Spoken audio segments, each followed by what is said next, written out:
네, 다음 소식으로 넘어가겠습니다. 이 소식은 지난주쯤부터 시작해서 굉장히 미국 사회에서 또 이슈가 됐던 소식인데 지금 미국의 정권을 이끌고 있는 행정부가 조금 이상한 행동을 하고 있습니다. 여러분들이 들어보시면 알 거예요. 사실은 이게 일론 머스크의 트위터 인수와 엄청 많은 연관성이 있습니다. 트위터는 지금까지 좌파 기득권 정치인들이나 그리고 미디어들이 그들의 어젠다를 트위터를 통해서 뿌리고 그리고 그들과 반대되는 생각들을 마음대로 삭제할 수 있는 그런 플랫폼이었죠. 그런데 일론 머스크가 트위터를 인수하고 나서부터는 그게 불가능해졌고 일론 머스크가 트위터를 인수한 것 자체가 그것 때문에 프리덤 오브 스피치를 지키기 위해서 인수를 한 거기 때문에 트위터도 그들이 사용할 수 없는 툴이 된 거죠. 그러니까는 미국의 좌파 행정부에서 어떤 일을 하냐면 허위정보관리부라는 새로운 부서를 만듭니다. 이거는 국토안전부 Department of Homeland Security라는 국토안전부 안에 산하에 있는 한 부서인데요. 이 부서의 이름이 Disinformation Governance Board라고 합니다. 그러니까 허위정보 감시 및 관리부 이렇게 생각을 하시면 되는데 이것에 대해서 먼저 설명을 해드리고 이걸 얘기를 해야 될 것 같아요. 허위정보 관리부 헤드를 맡게 된 사람이 니나 젠코비츠라는 사람입니다. 이 사람의 얼굴을 이렇게 그려놓고 뉴욕포스트 보수 언론에서 이걸 약간 비꼬는 의미에서 빅시스터가 당신을 감시하고 있습니다. 그리고 헌터 바이든의 랩탑 사건 그런 부패들을 부정했었던 사람이 이 허위정보관리부의 리더가 되었다라면서 이제 비꼬고 있는 짤의 내용입니다.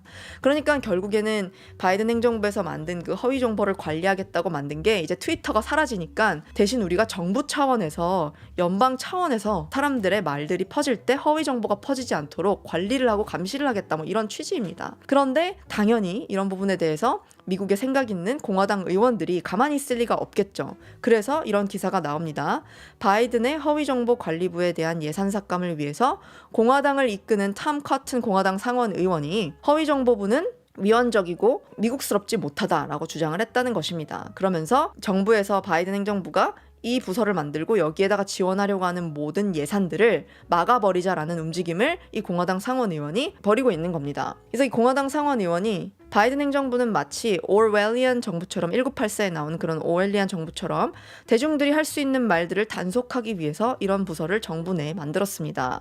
이것은 헌법에 위반되는 것이며 미국적이지 않습니다라고 본인의 성명 사이트를 통해서 직접 밝히기도 했습니다. 물론 CNN이나 지금 주류 방송사나 매체들에서 바이든 행정부 측의 Department of Homeland Security의 국토안전부나 아니면 니나 젠코비츠라는 그 리더가 인터뷰를 할 때는 우리는 절대로 대중들의 어떤 프라이버시의 선을 넘어서 그들을 감시할 생각은 없다 이렇게 밝히긴 했지만 그것이 어떻게 될지는 잘 모르는 일이고 그리고 트위터만 봐도 그 자유로운 소셜미디어라는 플랫폼에서도 수많은 컨텐츠들이 검열이 되고 삭제가 됐는데 정부 차원에서 이런 부서를 만든다면 훨씬 더 심한 검열들이 교묘하게 이뤄지지 않을까라는 그런 걱정들을 공화당 의원들이 하고 있는 겁니다.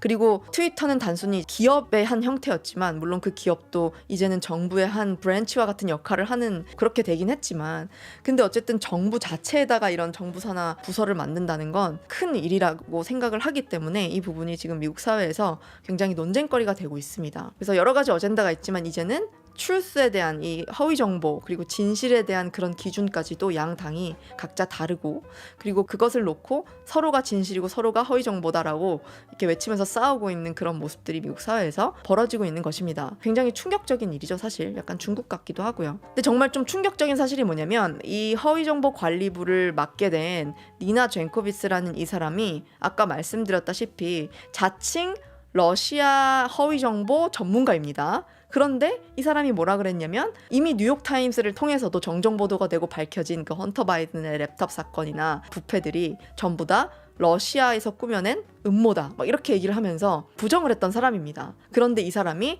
허위정보관리부의 리더가 되었다라는 점에 있어서 굉장히 아이러닉하다고 보시면 되겠습니다. 그래서 바이든 행정부는 도대체 사람을 뽑을 때 최소한 욕을 먹지 않으려면 조금이라도 중립적인 사람을 넣거나 할 수가 있었을 테지만 안 만들면 제일 좋았겠지만 그런데 리더로 뽑은 사람이 허위 정보를 오히려 더 선동하고 다니는 사람이었다라는 것에 있어서 좀 우리가 생각해 볼 만한 것 같습니다.